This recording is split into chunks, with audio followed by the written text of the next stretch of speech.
All right, Blue-Red Storm. I always like to prefix builds of decks like this with, I have no idea if this is the optimal build. This is just something we put together. I'm going to explain some of the choices that we made, but if you have a build of this archetype that you think is better, it might be, or it might not be. Decks like this have a lot of moving pieces in them to figure out, and there really isn't a substitute for hard work and just like getting in repetitions with the games to figure out if they're good or not.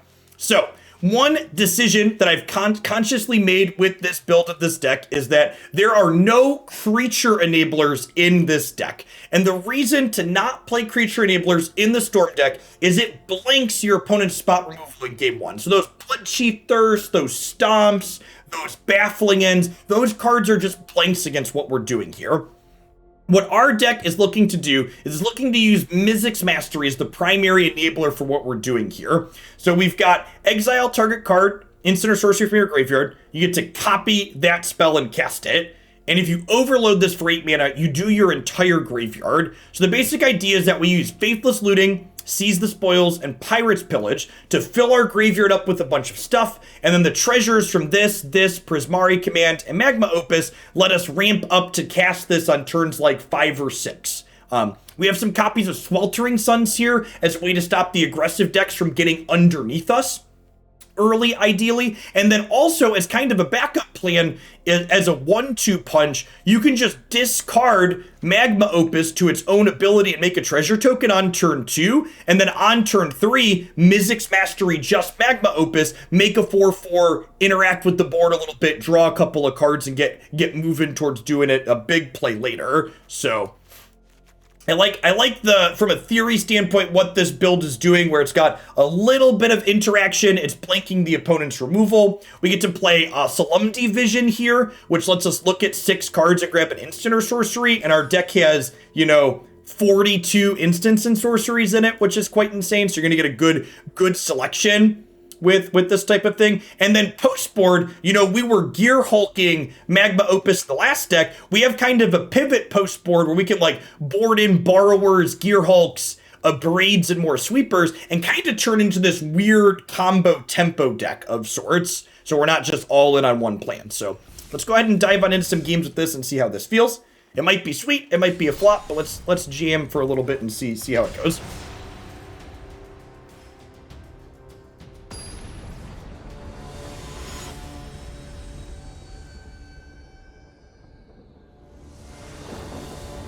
And remember, if you can't hang out for the entirety of this deck or any of the other decks that you see that look sweet, be sure to check out my YouTube channel. We played 4 different decks yesterday. We're going to do 4 or 5 decks today. Gonna be a ton of great content up there over the course of the next little bit. The Hoaglandia Open will go up there on Saturday. Easy mulligan here with no red source. This is fine. Not amazing, but fine. I like keeping Sweltering Suns in the dark. If they're an aggressive deck, we're going to really want this card. If they're not an aggressive deck, we can cycle it.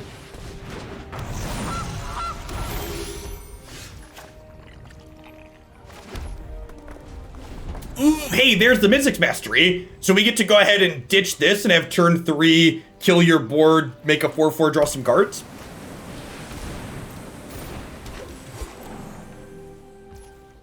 I think that's the play, right?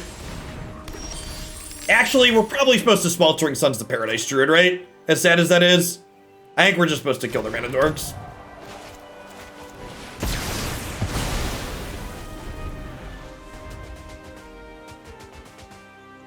They have a brand I'd recommend for the blue light filtering glasses. The brand I have is Felix Gray, but if I'm being honest, I didn't really do much research on them because they were a sponsored product that was sent to me at one point. And they worked, so I didn't. So I don't know how they compare to the other ones. I just know that the sponsored ones they sent me worked for me. Man, I really want a Magma Opus. Is it right to Sweltering Suns again, though? I want a Magma Opus. All right, if this is wrong, then I don't want to be right. I want to draw some cards and hit a land drop here too.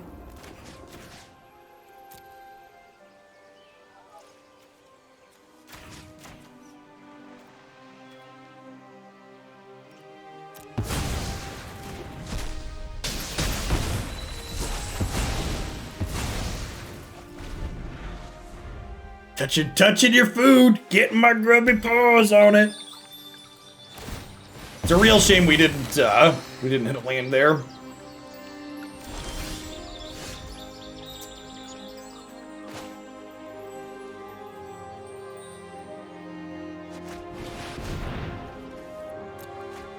I'm gonna hold on to the Grapeshot for now.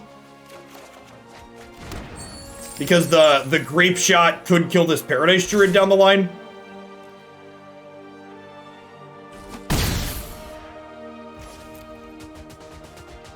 It's a little low on land count, but we are playing 22.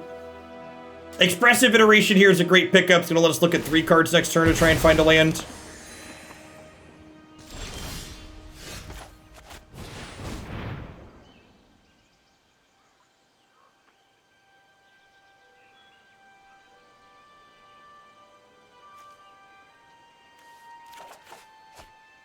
And put one of them into your library and choose one to exile. Okay.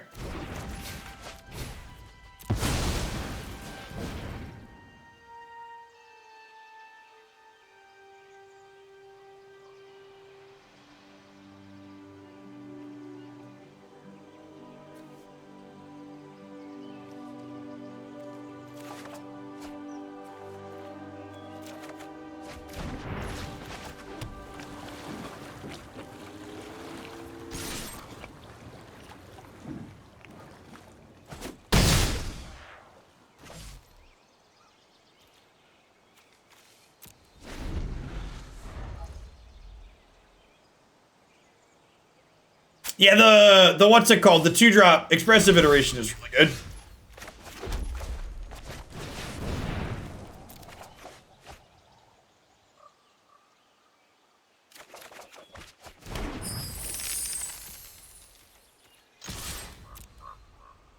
The Pirate's Pillage is letting us ramp into casting Magma Opus for 8, also pretty decent. I don't know what is in the opponent's hand. They just have like a bunch of 6-drops. Wall of Blossoms. What are you doing, friendo? I don't know. Like, they just have a bunch of ramp things. I don't know that they're a deck that has counterspells in the main. Like, post board. Oh, they're Neoform. That's totally what they are, isn't it? That's a good catch. They're definitely Neoform combo.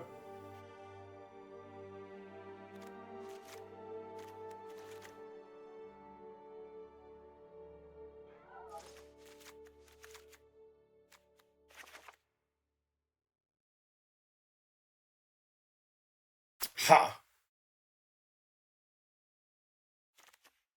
Dispute is good here.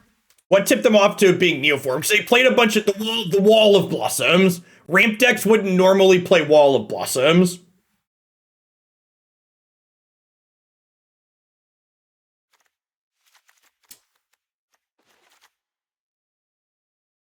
For people that are wondering what's this is Neoform, it's the Wall of Blossoms.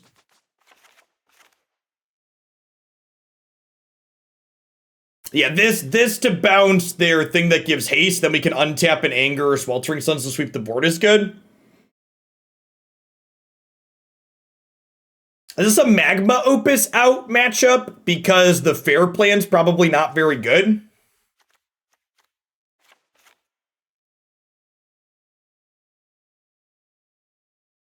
Like if their deck's like working at all, the Magma Opus fair plan isn't very good.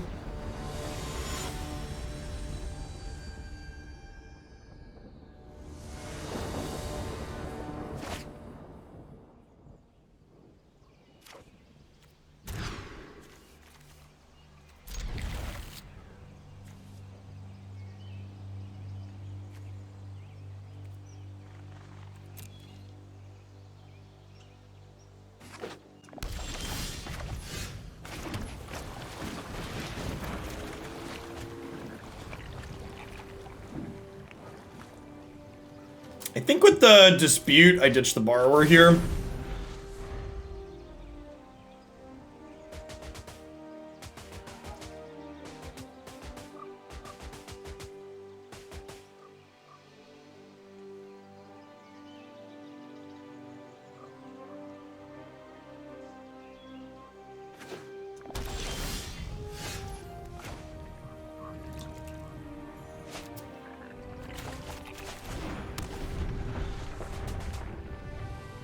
I think they'll finish the current dual land cycle next set or after rotation. Well, the shadow lands already are a finish cycle.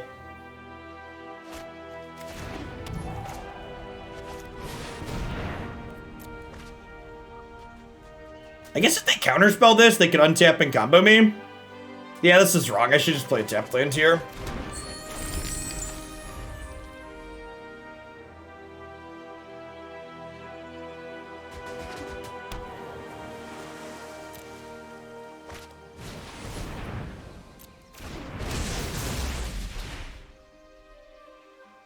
They've always had 10 lands in Standard. Yeah, that's not the traditional norm, though. Alright.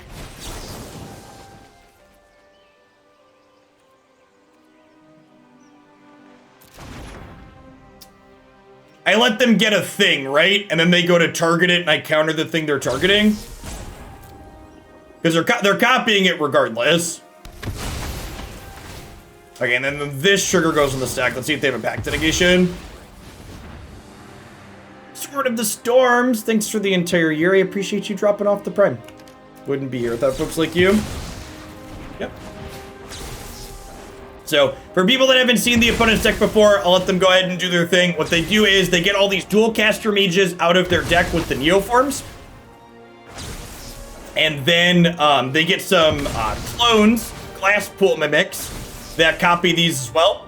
And then they get a creature that gives haste as well as combat celebrant. The old celebrant plus rubber here. And this lets them get an extra combat step. Are you playing Modern? We are. This format is very, very similar to Modern.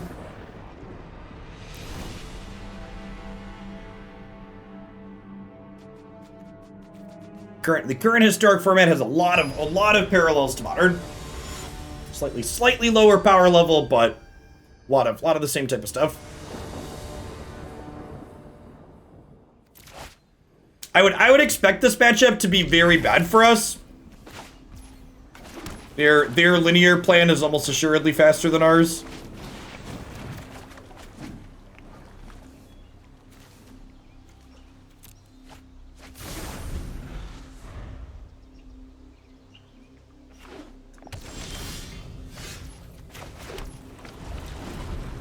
I want to wait to play this until I can play a land off of it. Yeah, I agree with that, Duck Doolittle. This format reminds me a lot of Modern when I really like Modern.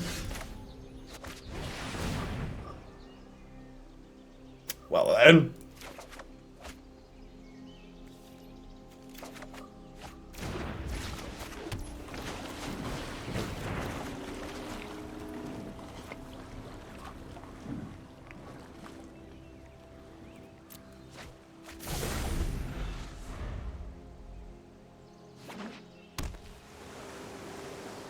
We could die here. They have their 2-card combo. We lose.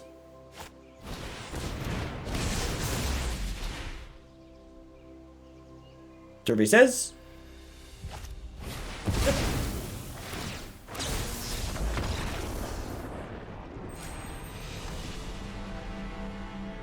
I don't really know that I expect to be able to make a matchup like that much better for ourselves.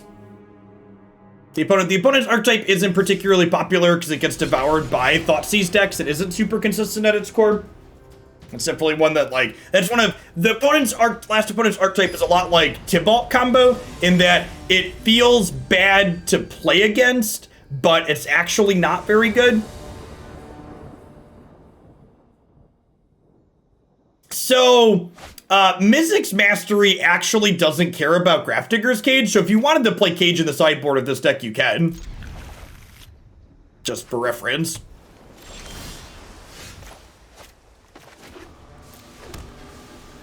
Yeah, it exiles and then casts it from exile. Yeah, it just stops us from flashing back later.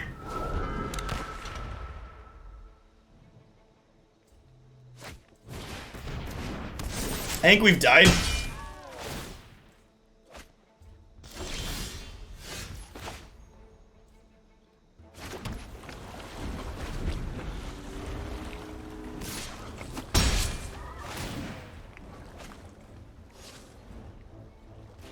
Habba Hut, thanks for sticking on with the tier 1 sub.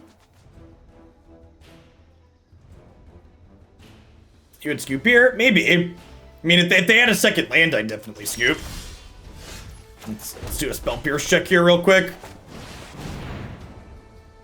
Thanks for the 31 months, Tron player. I appreciate that. Welcome back. Miscast.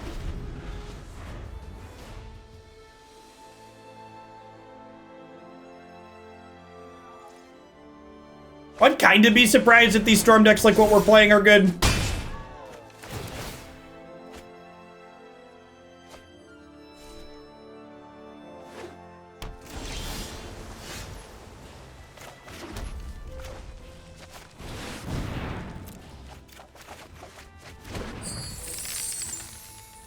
Ain't.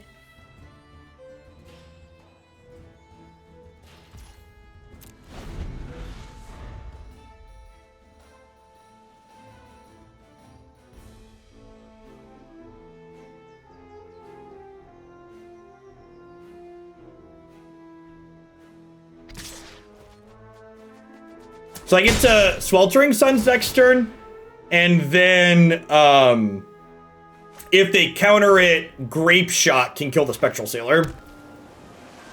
Dive Down's obviously very bad for us. Can't beat that one, so let's not talk about it. Rachel Loops, thanks for the Prime support. Welcome to the channel this afternoon. I mean, we know they have 7 spells in hand, right? Because they missed some mind drops.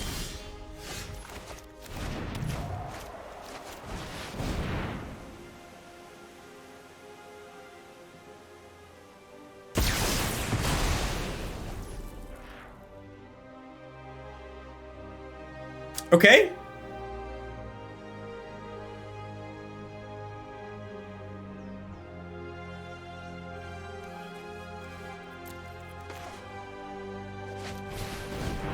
Peachums, thanks for the follow. Good afternoon.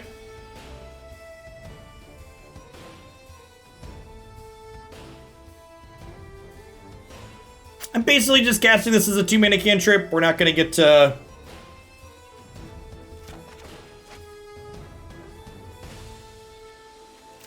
He'd already played our land for the turn.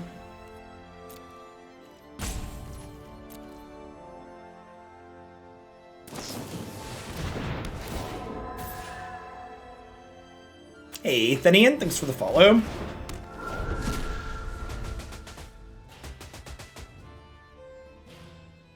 Hello, lovely wife.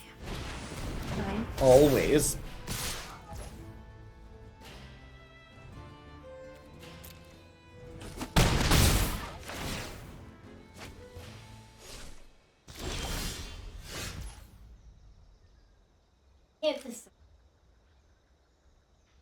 Get whatever you want. Surprise me. You did good yesterday.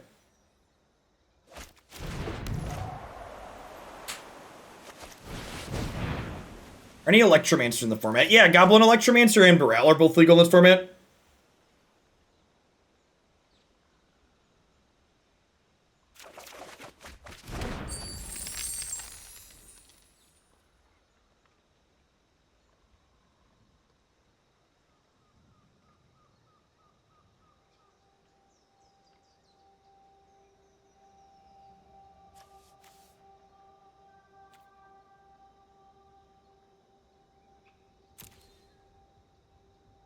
I feel like burning my... treasures with Desire here is loose.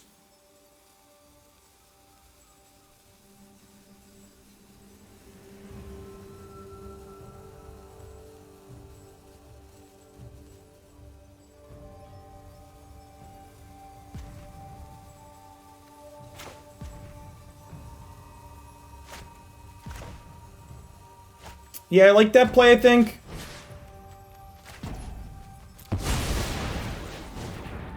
Yeah, we Mizzix Mastery the Sweltering Suns, and then if they counterspell it, we Grapeshot down their board.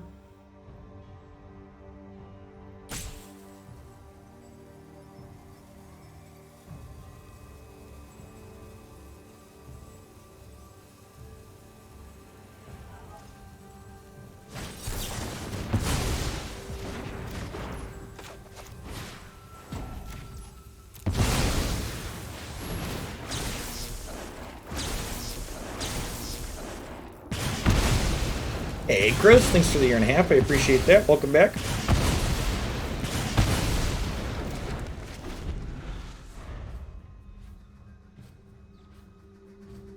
I don't think my brain has enough layers to play a deck like this. What a bad deck.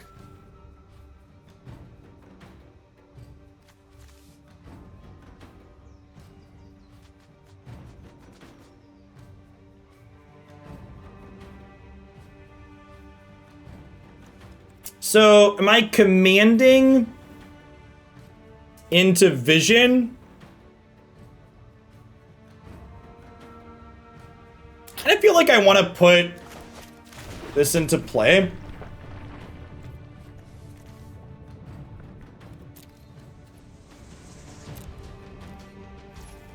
And then we can like kill something and loot here. I kind of like working our working lands up so that way we can eventually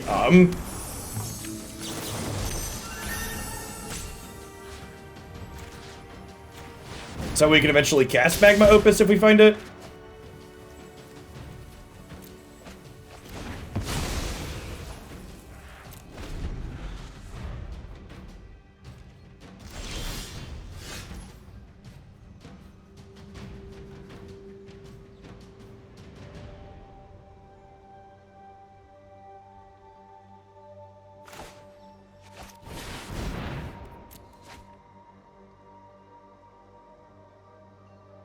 Where do I hail from? I am from the Midwest. I live in Central Illinois.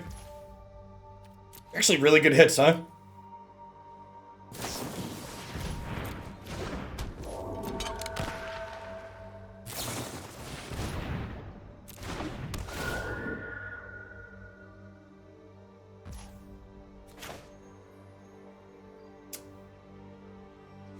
So I think I want a Prismari Command on their turn to try and bait a counterspell, right?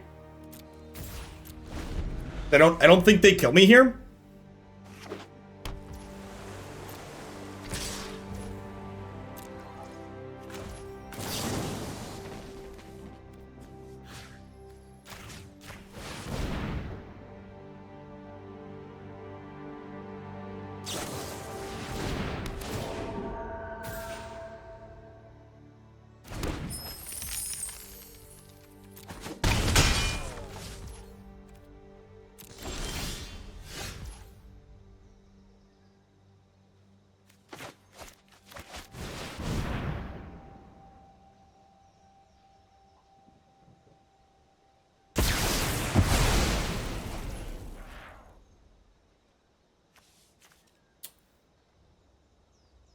How do we feel about Mizzix Mastery, Mind Desire here?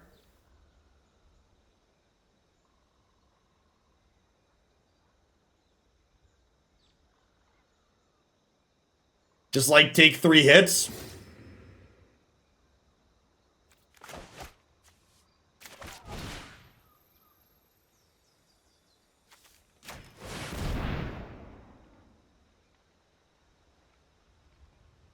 I was like, counterspell? Maybe.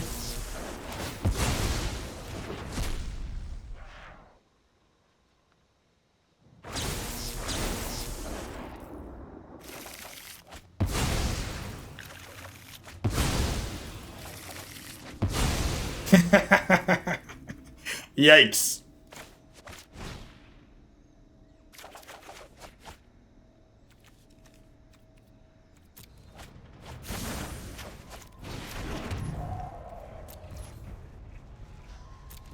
I don't want to discard this, so...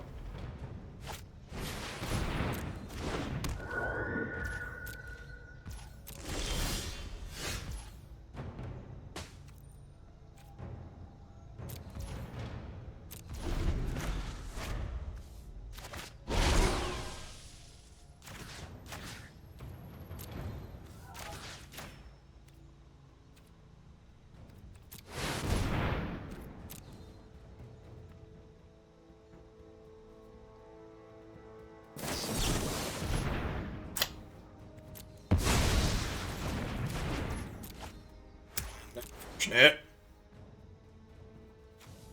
think I have 2 Mizzix Masteries left in my deck.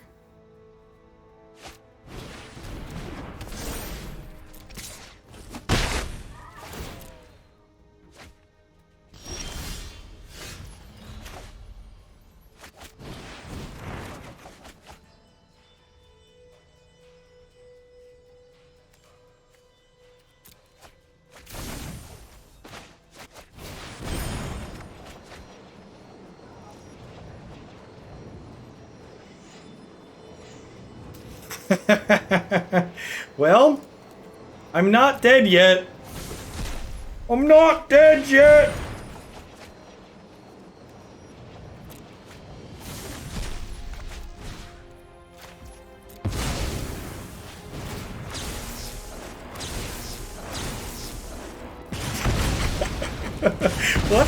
What a silly game of Magic.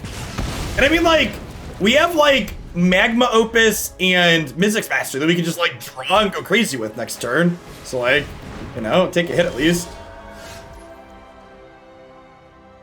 Yeah, we're so close. We're so close. Cheedoos, thanks for the 13 months. Welcome back. Yeah, I'm pretty happy with the lines we took this game. If our what's it called? If our Mind's Desire had been a little bit better.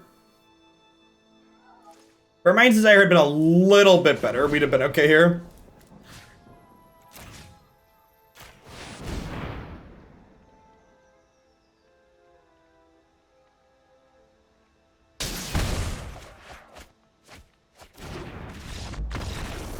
The turn I went for the Desire with the Mizzix Mastery could have been wrong.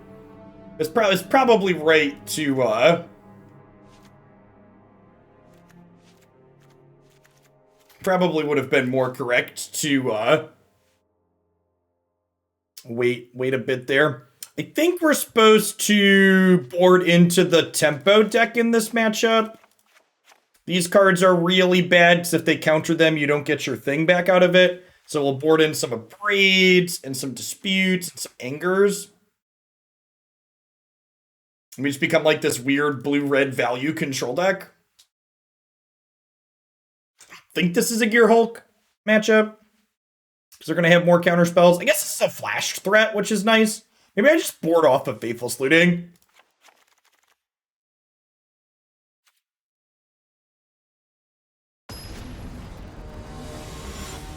Looking to run a Pathfinder game soon. Saturday evenings. Anybody interested? Pathfinder's fun. That's like the D&D 3.5 spinoff, right? Back in my day, we didn't have Pathfinder, chat.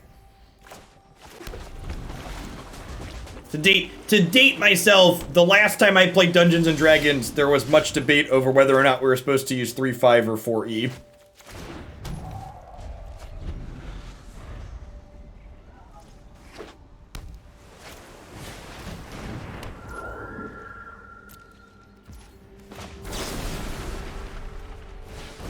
We don't talk about 4E. Yeah, that was my playgroups at the time's feelings on it. Well, you just didn't talk about it. You pretended it didn't exist. How was Ponza earlier? Better than expected.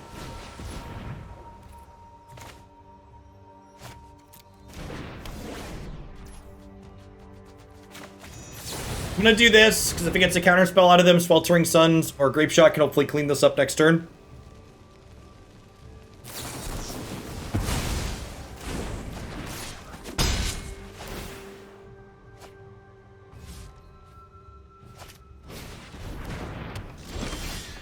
Oh, that's cute, chat. They don't know how our deck works. I guess it stops Torrential Gearhulk.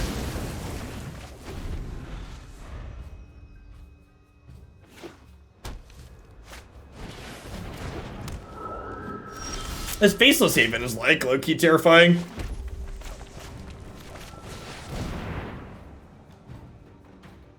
Just, again, for reference, Grafdigger's Cage does not beat Mizzix Mastery. Mizzix Mastery is one of those weird templated cards where it exiles the thing and then casts it from exile. Yeah, Gearhulk probably still going to be good as just like a blocker for this down the line. If we get some line drops here.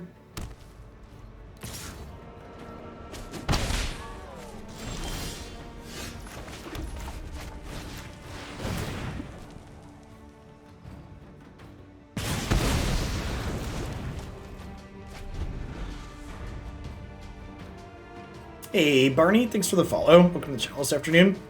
Welcome, thanks for the 6 months. Day late and $1 short there, Miss Kira.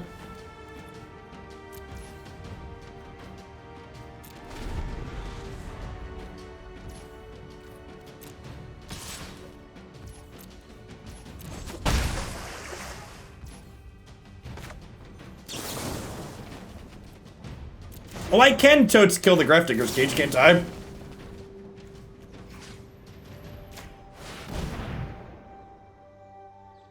I'll target this like we care. Oh no! Don't counterspell me! How will I win the game now? Oh no!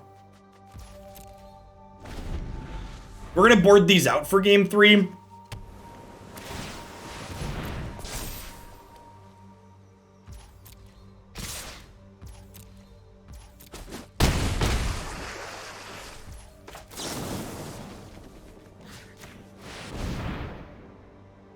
I'll do it again, I swear.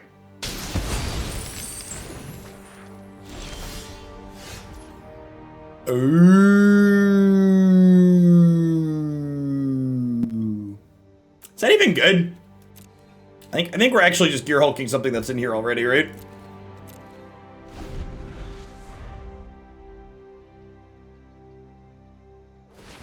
If you're having an issue, MTG Melee has told me that they have fixed...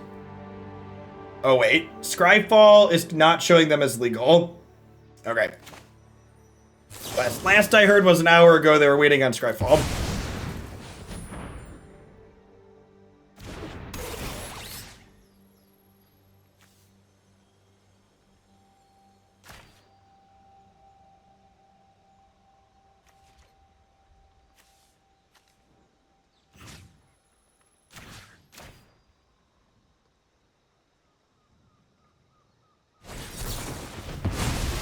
Got me.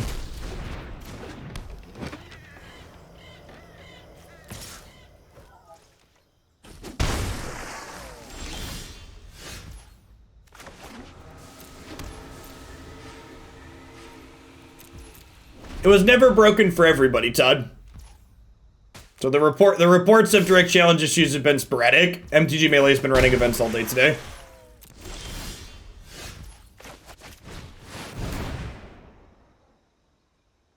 What's going on, Y2K? Thanks for 37 months. Okie doke.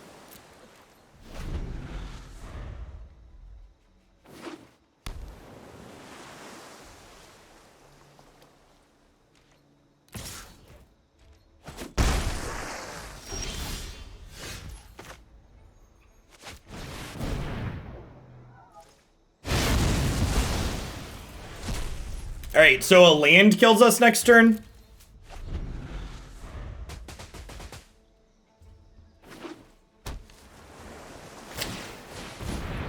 Never lucky.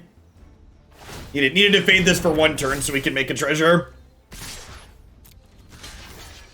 a good set. I feel like that set highlighted to me some of the things that are kind of sweet about this deck that we're playing, where like our opponent was super interactive, so we weren't able to combo kill them.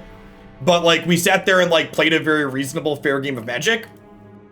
And if anything, I feel like this is gonna be a theme of the sets that we play. Faithless Looting has felt really bad so far. The card disadvantage from Faithless Looting is a beating, and it's not felt very good.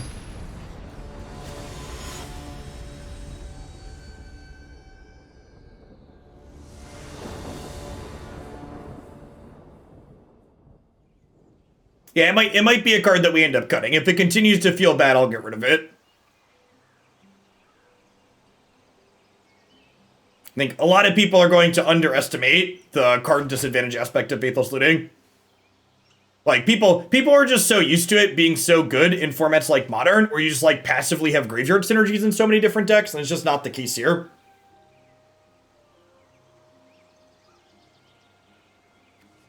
Yeah. Yeah, the people are freaking out about this card being added to the format. Like, it's fine. It's really not a big deal. Yeah, I agree, Duck Doolittle. Like, if both Brainstorm and Faithless Looting are situational card selection cards, that's great. That's where they should be. I would argue they're probably a problem if they're auto includes and everything.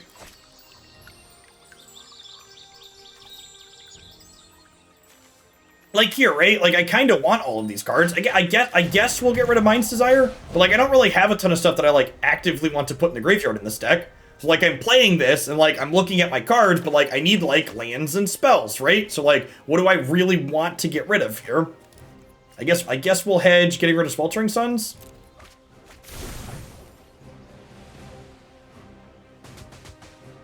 Looting feels like a card where what you are doing needs to be insanely unfair. I don't even think that's an accurate descriptor. Like, I don't think I'd call any of the Phoenix decks insanely unfair. I don't think I would agree with the assessment that any of the Faithless Looting decks I've seen, like Phoenix, are unfair decks.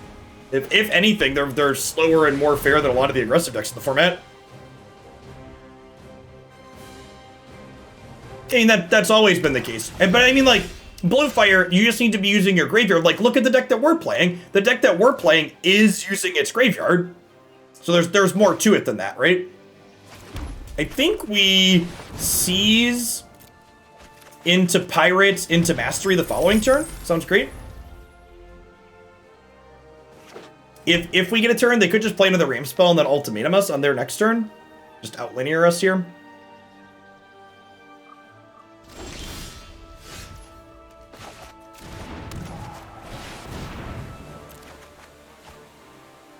Is Bedlam Reveler in Historic? It is not. That is a Shadows over Innistrad card. So hopefully we're gonna get Shadows over Innistrad remastered this summer and get all my friends like Tireless Tracker and EDF and Bedlam Reveler into this format. Would be great.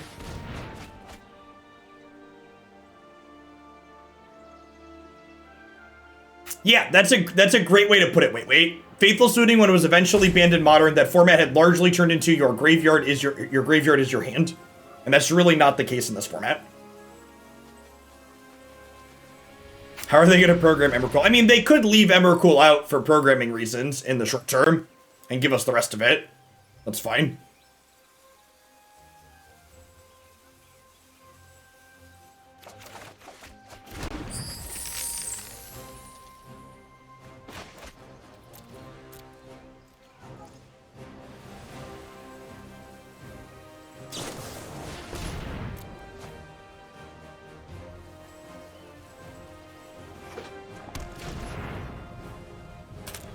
Well, Copter's a card that wasn't included not because of programming difficulty, but because they're banned.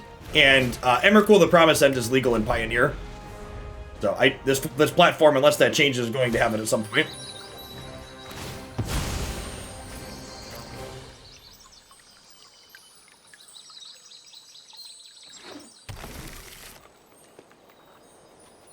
All right, they get to ultimatum us here, and I assume, oh, they're just they're scholaring and then taking a turn. Got it. Let's do the time warp again.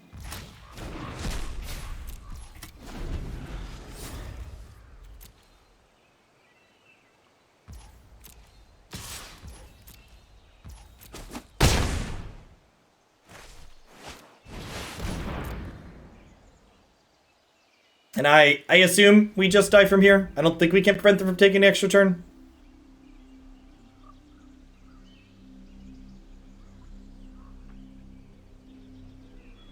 Sounds good, Avocado. Usually every 6 weeks or so we get new historic stuff.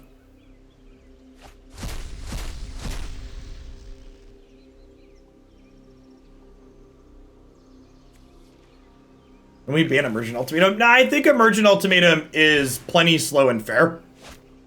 In a non-rotating Magic format, if you can't beat your opponent by the time they're casting a 7-mana sorcery that has a deck building restriction around it, your deck deserves to lose. Like, our deck losing to this doesn't mean their deck is too good. It probably means our deck is just bad. Yeah, I think the Ultimatum deck is fine. I think things like Boros Burn and Phoenix, better aggressive decks in the format. Better aggressive decks in the format pressure what this deck is looking to do. Yeah, you're fine to say you dislike the play patterns, but I don't think it's accurate to say that that archetype is inherently unhealthy. I think what it does in the format is mostly reasonable. I think if your deck can't keep up with Ultimatum, your deck's probably just bad. It's one of the litmus tests for the format, and there's lots of ways to attack it. If anything, this most recent drop of cards included even more ways to attack it, right? Like even Mono White gets to play the new Silence Split card. Like black gets discard, blue gets counterspells, white gets Redain plus the new Silence effect, red gets Roiling Vortex plus just being aggressive.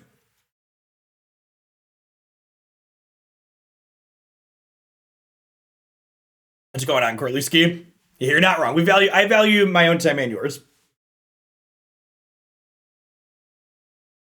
You know, like in my mind, Sultai Ultimatum is just like the Scapeshift deck of this format, right? And if anything, it has way more counterplay than that card does. It has a higher deck building cost to it because you have to include all these very specific spells in your deck that are more expensive to get value with it. And it's a 7 mana card, so it's easier to counterspell.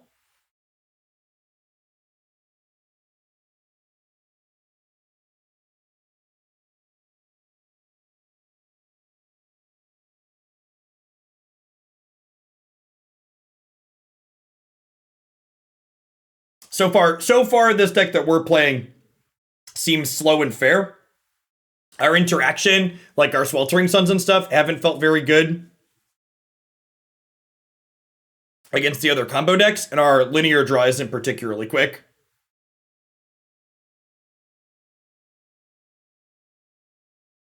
Ideally, you're supposed to overload the overload spell Do Light and recast your entire graveyard. And then Mind's Desire through your deck after you recast it from the graveyard with a bunch of other stuff. Fetch lands suck. Here's something that a lot of people don't understand when they talk about fetch lands. Part of the reason why these other cards that are really good in other formats, like Death Shadow, like Brainstorm, and even other just cards that aren't directly synergized with fetch lands, is mana bases in Historic being less consistent than fetch land mana bases provide lowers the power level of the format. Making mana bases less consistent and have more cost to adding more colors to your deck makes the format a lower power level. And that's a good thing. I'd rather the power level in Historic come from sweet, powerful spells rather than having good mana. Oh no, Jeff said something is the Scapeshift of the format. Now I have to build. Yeah, genuinely, if you like Scapeshift as an archetype, I think you'd probably really like the Ultimatum deck.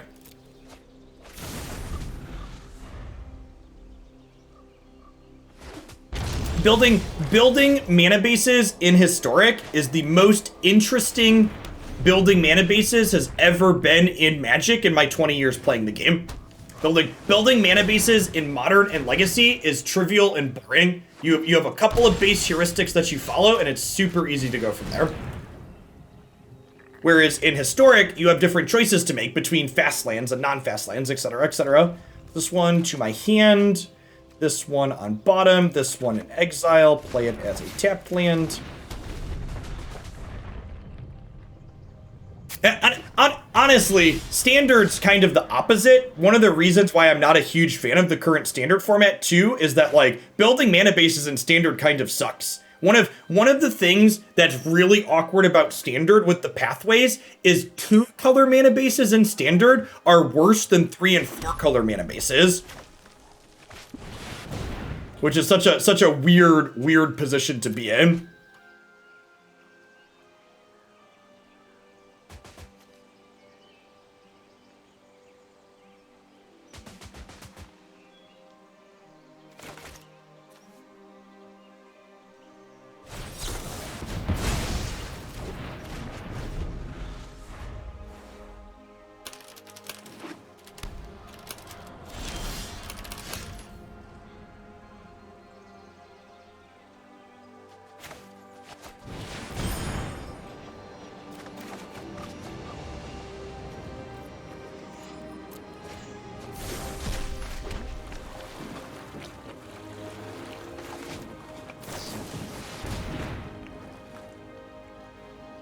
Why are 2 colors worse in Standard? Because playing Pathways is free.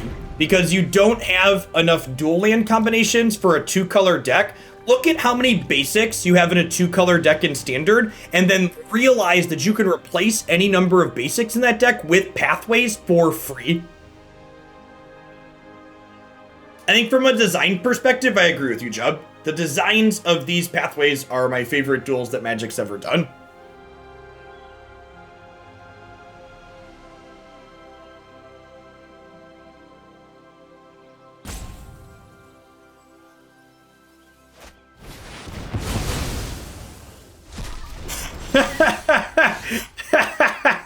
Alright, I want to give this deck one more try, but then I think we're going to move on to something else.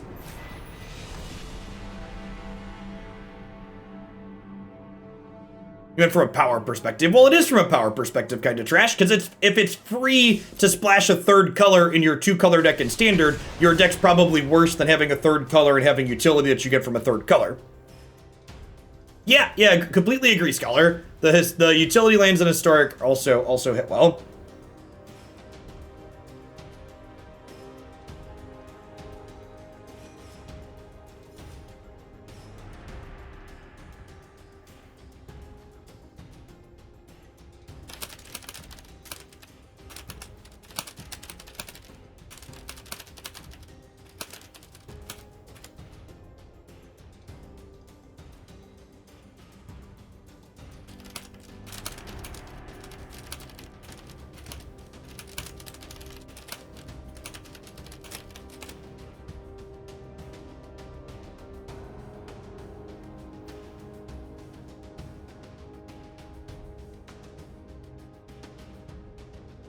I mean, that's not even strictly true, Ryoshin.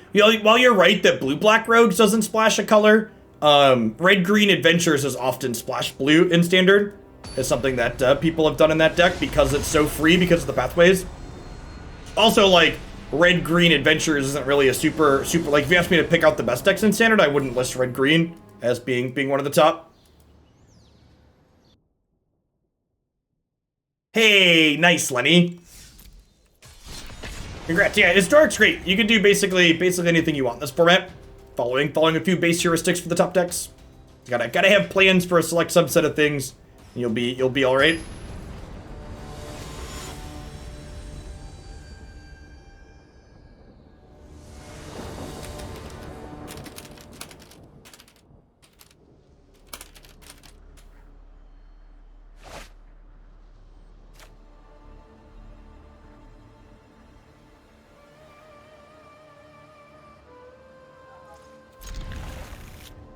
And again, like, this Faithless Looting is here, but, like, I kind of want all of my cards, right? So I don't really even know what I'm filtering through.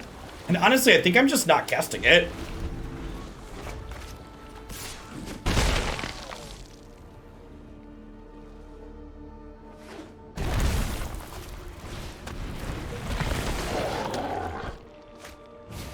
I did, yes. I did get my 5G upgrade on Wednesday. My Fauci ouchie. I had a bit of a sore arm. Christy had a pretty bad headache off and on from it.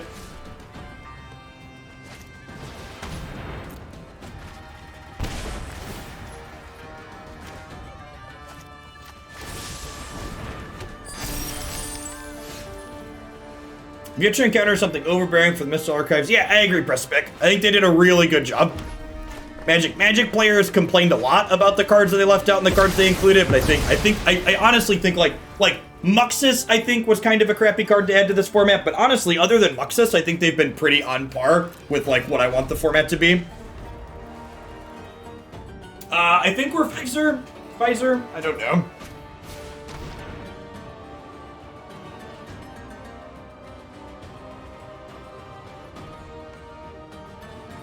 I realized you got your shot on Wednesday and then you were talking about how good Windows Defender is. Oh god, they're taking over my brain.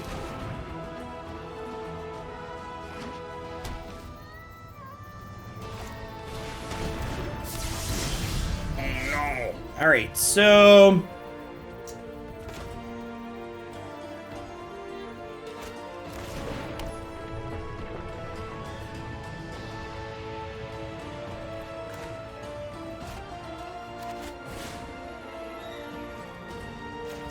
Well, I mean, we're doing this. I just don't know that it's actually very good. So far, Mizzix mastering Magma Opus has felt better than the rest of what this deck is doing. The rest of our deck feels mostly like nonsense.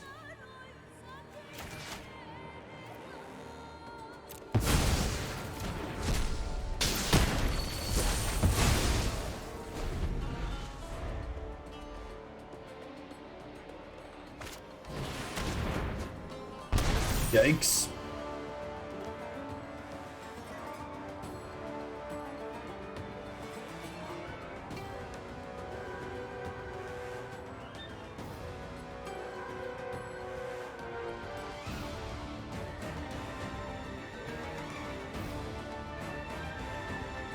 Well, to be fair, when they first announced Historic, it wasn't, when they first announced Historic, it wasn't what it is today, right?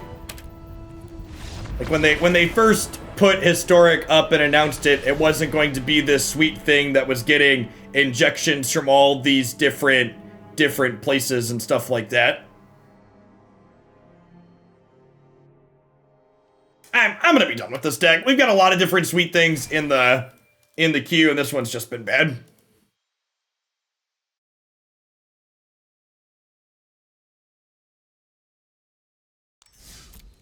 Yeah, so to give a wrap on what this was failing to do, our deck isn't, like, the idea of, like, overloading this is kind of slow overall, and our deck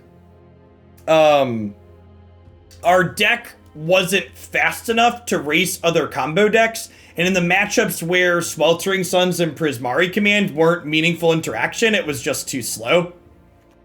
Like, if these weren't meaningful, like, in the Spirits matchup, these cards were reasonable interactions, so, like, played a real game there, but a lot of the other places that they weren't, we just died. Faithless Looting felt bad yet again. Like, without something that we really actively want to get into the graveyard, this card just continues to feel pretty lackluster. Phoenix is the only deck we've played this in so far that it's like, yeah, this is a Faithless Looting deck, and it feels good to cast Faithless Looting, so... The one thing that felt good about this deck was Magma Opus plus Mizzix Mastery, so that's probably worth exploring in some other shells, I think.